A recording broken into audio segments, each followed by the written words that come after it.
Is buyer frustration going to ease? Are we set to see an influx of homes hit the market, or are we going to continue to see buyers battle it out for limited stock? As always, welcome to Real Talk, realestate.com.au's property news podcast. And today we are at REA Group's Ready 24 event, where I've wrangled three of Australia's top agents to give us their predictions for what the year holds.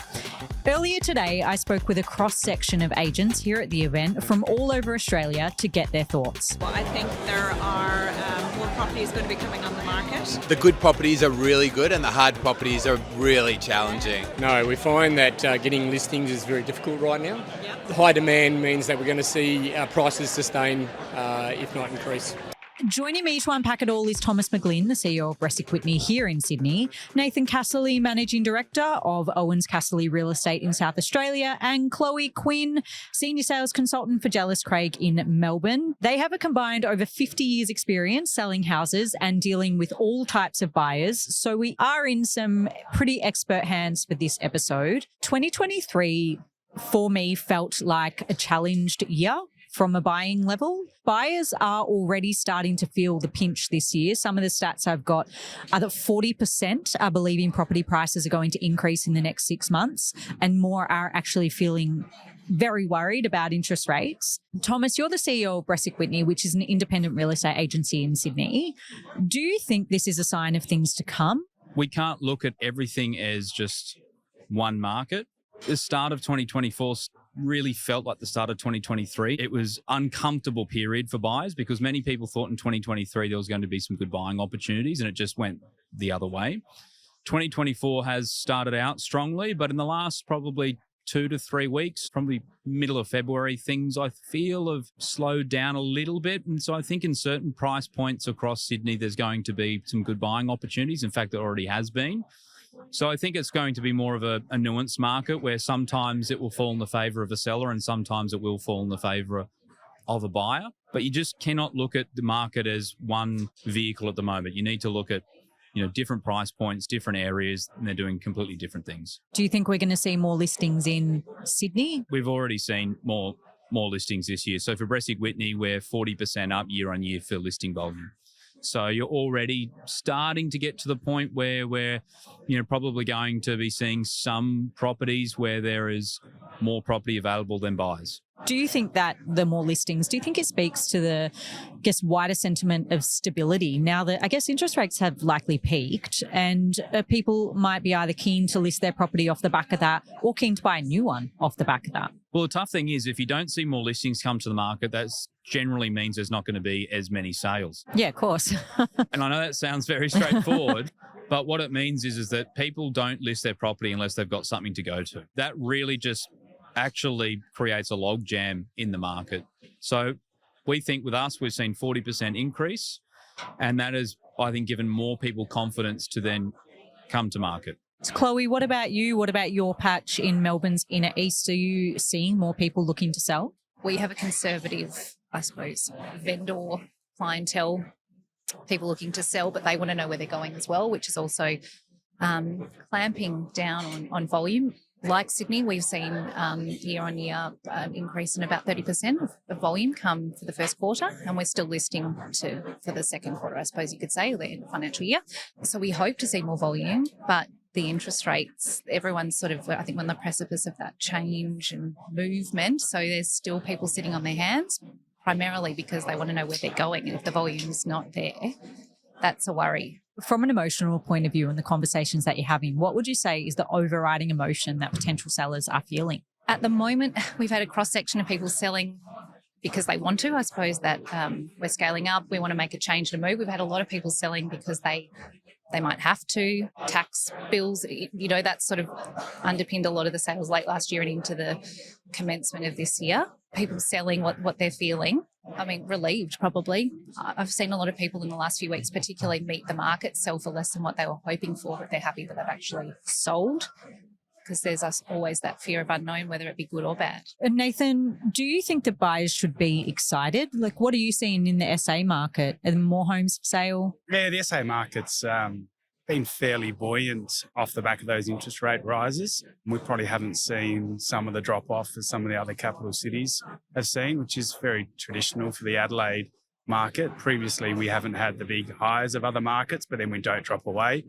Post-COVID, we did have some great highs from that sort of 2020 to 2022. I think we saw about a 45% increase in listing volumes or new properties on the market have been traditionally lower. That's sort of 5 to 10% less properties sort of year on year through that period. We have sort of seen an uplift in the number of sales, sort of quarter to quarter. We're now sitting at sort of 10% more sales than this time last year, in the last quarter coming up to about 15% more sales. We see more buyers coming into the market as those interest rates start to drop away. We've seen it particularly with first home buyers. We might see 30 to 40 maximum would come through a property, more like 20 and 30 now, but those first homeowner price points, we're seeing 60 to 80 groups turn up in 30 minutes and 20 to 25 offers coming through, and that's probably a little bit reflective of what the rental market has done as well. The increase in rents has mean more buyers have started to look to get into the marketplace. Which types of buyers are benefiting from the increase? You know, is it that first home buyer market that Nathan just spoke about, or are we more looking to the upsizer market, the premium end of the market? Who are you seeing as the beneficiaries? I think the middle end of the market is where most people, if they're in a position to buy right now, are doing really, really well. And I know that is a different price point for different capital cities around Australia, but in Sydney, that's probably somewhere between 2.5 and 5 million. And, you know, a reason why there's a lot more property coming on the market at that price point, which is creating opportunities, is similar to what Nathan was saying about cost of living. I know that there's talk about interest rates coming back, but you have to think about how many consecutive interest rate rises we had. One interest rate cut is not going to take away the fact that people's mortgages have gone from $10,000 to $30,000 a month in some price points. We say that for every interest rate rise, you kind of need to allow 18 months for that to filter through in an economic capacity. So to have 13 in a row, like there'll be a lot of time before we see that. I'm all about talking about the green shoots in the market and talking about the positive things in the market, but I firmly believe we're not out of the woods yet in Sydney with regards to the position that a lot of people put them in when cash was incredibly cheap. And a lot of people did not pay down debt as much as they should have in that time. And I still think we've probably got a bit of a lag until the effect of the interest rate rises, like you said, truly take an impact. And so generally the ultra luxury end of the marketplace, they've got the lower mortgages, and the lower end of the marketplace, sure, it's tough, but they've generally budgeted because it's either their first or second home. But the middle end of the market is where people have gone, you know what, we are going to take everything we can from the bank when the interest rates were low, and they haven't paid down the debt. And it's very difficult to manage that debt right now. So I think that there is going to be more of that end of the market come on. And that's where the buying opportunities are going to be. All right, Chloe, what about you? In addition to people borrowing their maximum capacity, they're coming off fixed rates as well. It's not like people that are not earning, you know, as much money as others. Everyone's feeling the pinch. What buyer market could benefit from those increased listings? That middle upsize of the price range. And in Melbourne, it's probably between 1 and 3 million. And we've seen that already this year, about 60 to 70% if you include above 3. 82% of potential buyers skip past a property that doesn't have a price tag attached to it.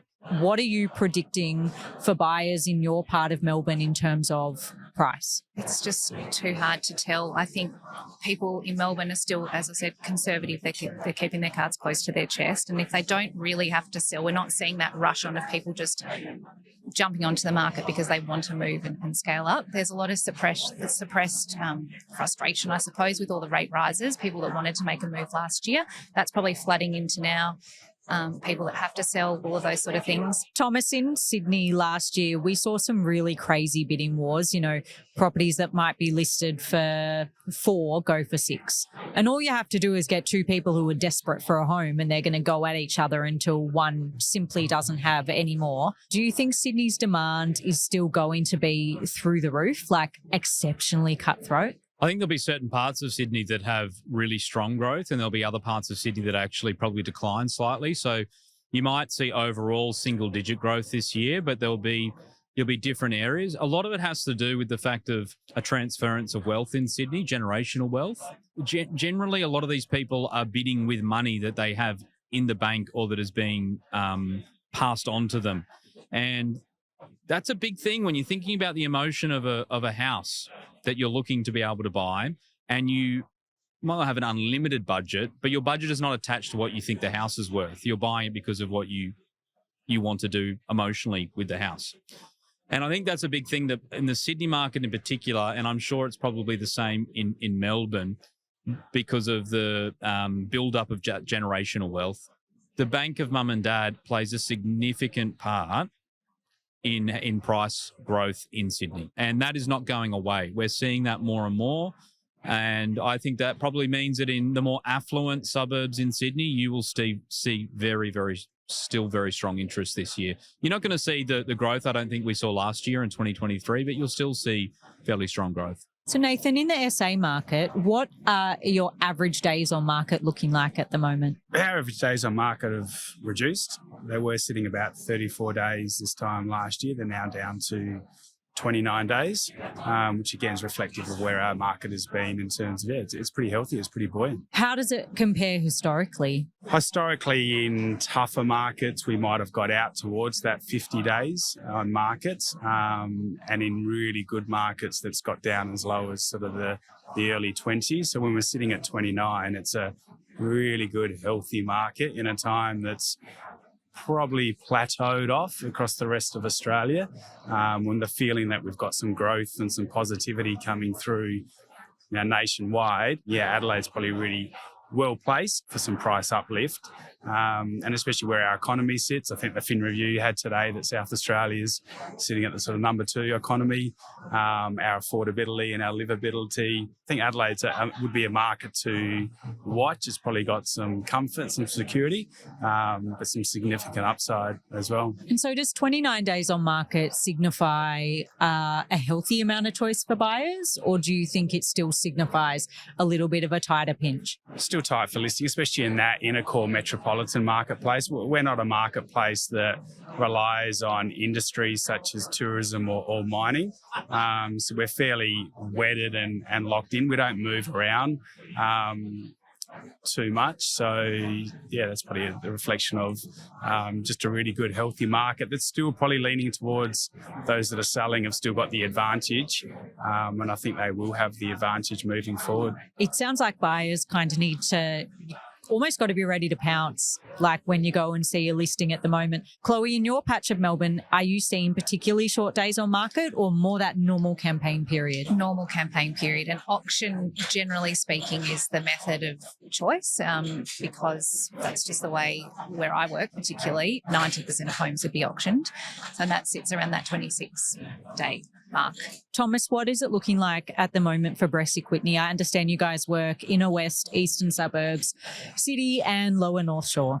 Well, firstly, I think sometimes days on market is an agent construct. That doesn't necessarily always actually determine the health of a market. I have to say that because an agent who's looking to be able to potentially drive the best outcome for the seller sometimes might have a days on market that is slightly more.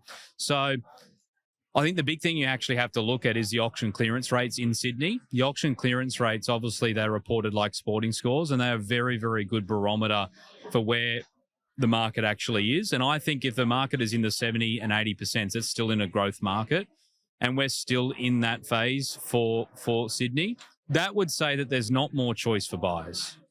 But there actually is, because you only have to look at the fact of what I said earlier with 40% listings year on year to start 2024 compared to 2023. So I would say that a buyer should not be looking at days on market in terms of that. Does that mean that's going to be better opportunities for me? Because that could also mean an agent didn't do their job and price the property correctly.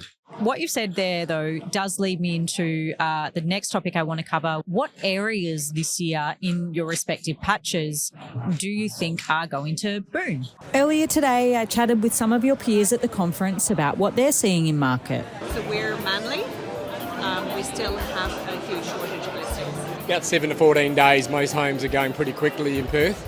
We're seeing a significant reduction of listings. We are seeing more listings in our patch. There's certainly still people out there with money who are ready to spend when the value is right. Nathan, where do you think the opportunity lies for buyers in South Australia with an increased amount of stock? Oh, the Adelaide market's pretty similar to what you described there. That those really tightly held, sought after areas will always become, really tightly held. So they're the good areas to get into, but they're going to be really hard to get into, and they're going to be really, really competitive. Adelaide's probably no different to any other market. Anything that's close to amenities, whether it's cafes, new supermarkets, new developments, the open space areas in Adelaide around the beaches and around the wine regions. We're very fortunate in Adelaide. Some of our wine regions are only 30, 40 minutes out of the Adelaide CBD. So those areas in particular will be more sought after moving forward as people have more flexibility in their work arrangements and they can work remotely a bit more space. The Adelaide market has matured with off-the-plan apartments, which is we've never seen before. We have a marketplace where apartment prices are outpacing housing prices, and our per square metre rate for an off-the-plan apartment has doubled over the last couple of years. Chloe, is there anywhere in your patch in Melbourne's inner east that you do think will provide that more choice for buyers this year? I wouldn't say suburbs specific, but where there's always desirability because of the school belt and infrastructure, kind of like the Adelaide market, in the sense that things are tightly held. People will live in their homes for the duration of their children's education, and depending on how many children they have, that could be somewhere between 10, 20, 30 years. So when an opportunity does present itself, you'll have the active buyer but the passive buyer pouncing. We also have a really strong pull from the international market as well because of the schooling. People travel, want to move, relocate, or sometimes buy their children or some family members a home that's close proximity to the school they're attending rather than boarding as an option. So when those opportunities present themselves from a tightly held situation, people will pounce. Thomas, is there any suburbs in Sydney that you think should be on a buyer's watch list? In Sydney, it's the opposite of what Nathan said about Adelaide. House prices have significantly outpaced apartment prices, and that's significant. And I would say that there's a huge opportunity in the apartment space, both for owner-occupiers and investors. Investors have largely left the market in Sydney, which has been a huge problem for, making properties available for potential tenants. But there is investment opportunity within those apartments. And so I would say that there already is more choice in apartments for buyers, and that's probably where the best value is right now. And that's where I would be thinking that a buyer could find potential for growth into the future at the moment. Well, I've got one last question for all of you. Thomas, what is your number one piece of advice for someone thinking about selling this year? The preparation of their home. I think that's the one thing that is completely overlooked. People just think, okay, well, I'm put my property onto the market and I'm going to present it in the exact same way that I've been living in it for the last 5 to 10 years. And at the end of the day, you need to present your property in the best possible light. And so sometimes you might be able to spend 5,000 to 10,000 preparing a property for sale, and that might be really uncomfortable for you, but that could lead to an extra 50, 60, 70,000 in terms of the return. So I would say the preparation of the property's got to be very, very, very important. Chloe, what's your advice for a first home buyer looking to enter the market this year? Give it a go. Make sure that it's within your wheelhouse to afford those repayments with the mortgage and so forth, because the rental market's tough out there, and why pay someone else's mortgage when you can afford to do that? And Nathan, in terms of everybody looking to buy, it doesn't necessarily need to be a first home buyer. What's your advice to them this year? Probably follows on what Thomas is saying, what we're seeing in the marketplace. A property that we would call like an A grade or a A+ property that has nothing to be done. It's nearly perfect in its presentation, its styling, its upkeep, its recent renovations. Those properties are potentially selling for 20% more than their true mathematical value. Those homes that aren't as presented as well, or they need some cosmetic changes, they're a 6 out of 10 house or a 7 out of 10. We're struggling to generate urgency on those properties. So for a buyer, if you can look past some of the cosmetic improvements that are needed, or the presentation that isn't all glitzy and glamoury and all the nice throw rugs and the pretty flowers. If you can look past that and you can purchase those properties, I think you'll get immediate uplift in the price of that property moving forward, and you can add some real value to it. So try to look at some of the properties that aren't as pretty and glitzy as some of the other ones. There's the opportunity in the market. We call those turnkey homes. I really would like to keep talking to you guys, but we are at time. We've covered a fair bit today. It's been really fun. Like, I enjoyed listening to all the different markets, a nice cross section of the country. So thank you so much for coming on. Thank you for having Thank you. us. Thanks for joining me. This has been Real Talk. For your weekly fix, please follow wherever you listen to your podcasts and tune in next time for more real questions, news and insights on the topics that matter most from realestate.com.au, Australia's #1 address in property. All information provided is general advice and opinion based on current market conditions. These opinions should not be treated as investment advice. Always obtain advice based on your individual circumstances. Real Talk acknowledges the traditional custodians of country throughout Australia and their connections to land, sea, air and community. We pay our respects to elders past and present.